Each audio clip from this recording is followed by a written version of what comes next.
Good morning. I came down to Doc's, and I'm making the video at Doc's because I want him in on this important book that I read. Now sometimes, people don't realize it, but there are things in books that they don't know. They have no idea that such a thing had ever happened, or they have books about civilizations that they have no idea existed. Well, this is what happened to me when I read this book. It's called There Were Giants Upon the Earth. And my grandson, Dante Hitt, who's 17 now, brought this book to me. He said, "Grandma, I have a book for you." So I don't even know how he got hold of it. But anyway, I started reading it, and I was just absolutely fascinated because it was talking about something that I knew nothing about. And this was the Sumerian civilizations. Now, I run on to some, but not to the extent that this book tells about the Sumerian civilization. It's over there in the area of Israel, all of those countries. Sumerian civilization existed there up to, they think, about 30,000 years before Christ, BC. And these civilizations have been, this civilization has left evidence, and archaeologists have been digging into their ruins, their cities, for years. Archaeologists all over the world have come and dug there. They've been absolutely fascinated with it. Well, imagine going out and digging and digging and digging. You'd have to be totally fascinated, thinking you were going to find out something that you had never even thought of before. Some mystery was going to be revealed to you. To do all that digging and putting things together. Well, what they did is they found a lot of stone tablets that they had. Then they had letters, and they even found a dictionary on a stone tablet where it revealed what letters meant and put them together. So it took hours and hours and hours for them to put this all together. But what they finally came out of all of this digging, and they found out that there was layers and layers of cities down below each other until they got back to like 30,000 years before Christ, and then they kind of stopped right there, the Sumerian civilization. Well, what they found was evidence that aliens had come to the earth, and they had, at a certain point, they'd come to the earth. They were, the idea was that they had come to get gold. Well, to mine gold, they needed gold for an important reason to their civilization, and it was very hard work. So they got the idea that they could engineer beings that could do this work. They would be advanced enough to do what they were doing, but they wouldn't have to do it. They taught the idea of taking the people that they found, homo sapiens, the people here that they found, and intermingling with them, ending up having children, and they call it genetical engineering, which I don't see how it could be done unless there was an intermingling of the alien with women, and then produce this being that could do the work that they could do, could understand it. Well, I've often wondered why some of these ancient civilizations were so convinced that gods came down here, mixed with people, and had, you know, and when I thought of what they had uncovered in the Sumerian civilizations, this was based on, naturally, as human beings, if we saw people from outer space, we'd think they were gods. A lot of civilizations have thought that they were gods who were visiting them. Naturally, if you don't, that's the term that you would think of. They're gods because they came from outer space. Yes, and I've told you many times that my parents found me under a rock in the backyard. Well, they did not know what to do with me. If they had just left me under that rock, I would have never had to be here. Because I was supposed to be picked up very shortly after that and brought back. And I knew this would inspire you. I knew that you'd start thinking about your origins, because see, this is another thing that points to this.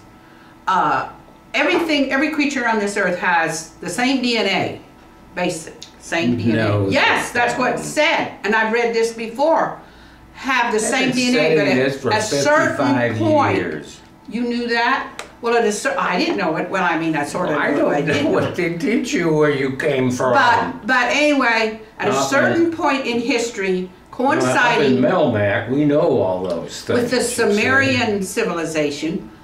Yes, it is the oldest civilization. There was an addition. Everybody knows that. Doesn't everybody know that? Our addition. I knew that. There was. Did you know there was an addition that covered the time was added to our DNA suddenly. Like they said, 233. Forget the name. I'm not very good at that sort of thing. The name of what was added, but it was just suddenly added. Well, the way they explain, her theory is that, this was when the aliens came and intermingled with man and added those elements into the DNA. There's no explanation really for how they suddenly appeared. Well, that makes sense to me, but also I don't know if this author, Zachariah Sitchin is the name of the author, and the book was published in 2010. Anyway, it's probably a nom de plume anyway, you know. What difference does it make? Zachariah. First of all, if I was going to write a book, I would not use my own name. Okay, but anyway. Because it would screw people up. Yeah. Dick M.D. Holy. Now sounds like a false name right there. That sounds like I'm bragging about something. But anyway, all throughout the author, I don't know, I couldn't tell whether it was a he or a her. Well, it does that. This person is partly alien. They're not really male or female. Okay, shut up now. Another little slice of heaven comes through my door this morning. She said, guess what? Heat up the camera, I'm ready to roll.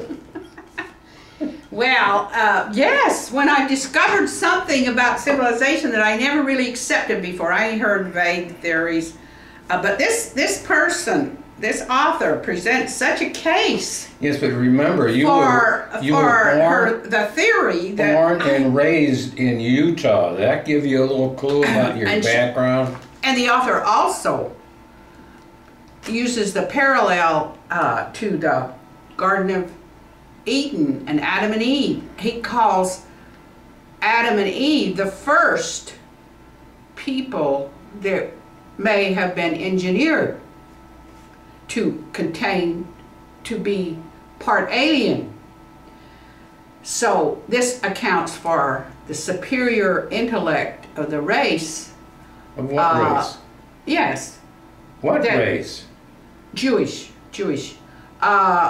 And some of the other people in that area. Hey, what are you talking about? She does not say that. Listen, the Jewish people are not Sumerians, all right? Come on, read the history. But they're in the same area. Sumerians died out, you know, right? They were killed by the Jews. The Jews killed the Sumerians. But the thing of it is the Jews put in their history, their early history, some of this material. So they were obviously knew about what the Sumerians, they knew. Listen, it's almost some like of my best friends are Jewish. You know why? It's almost like this goes way back into the Sumerian times, so that there's a parallel. There is, so there's. Did you get any sleep last night? No, I was thinking about this. That explains that one. Okay, as we're moving right along here. Whee! Or as Steve Allen used to say, smack, smack! Well, seriousness aside here, folks. Sit down. I want you to, let me tell you what I know about the Sumerians, all right? Okay, go ahead. In 25 words or less, all right? Mm-hmm. Get over it. It's ancient history. And history is not history. History is whatever the storytellers will tell it. And if you want to start telling stories, that's all history is about. You can change it any way you want to. It's still going on today. Look on television. You got 5 or 6 different supposedly news broadcasts, and each one's different. They're telling it different from different angles. They did it thousands of years ago. Now, one of the things about the Sumerians were they just happened to be a little more civilized and started writing and painting and doing things that other,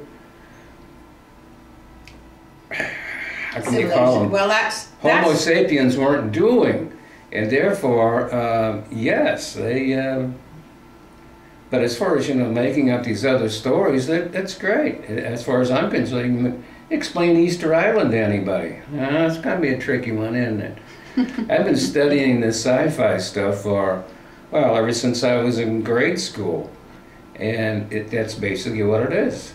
It's fiction. But it's fiction with a nice way of, you know, well, this is where it's my theory. It could have been like this. It could have not been like that. And it's still going on. I have nothing wrong with that. I'm not a great storyteller. I kind of tell it like I perceive it to be. But you, on the other hand, are a great writer. And a great writer is one of those persons who just can't be satisfied. Yeah, you know, I mean, make it a little different here, you know. Now, I know the stories that you write in the past, about your past, are pretty much, I'm guessing 75% true to you. Now, there's another 25% that we like to fill in on our own, you know, and then when you get people that say, well, that ain't the way I heard it. This is the way I heard it, and they're just making this story up. I know you're doing that, and you're telling them, no, I'm not. This is the way I perceived it to be. Now, what about the Sumerians? Well, I've decided my thoughts aren't collected enough that I'm going to have to terminate this.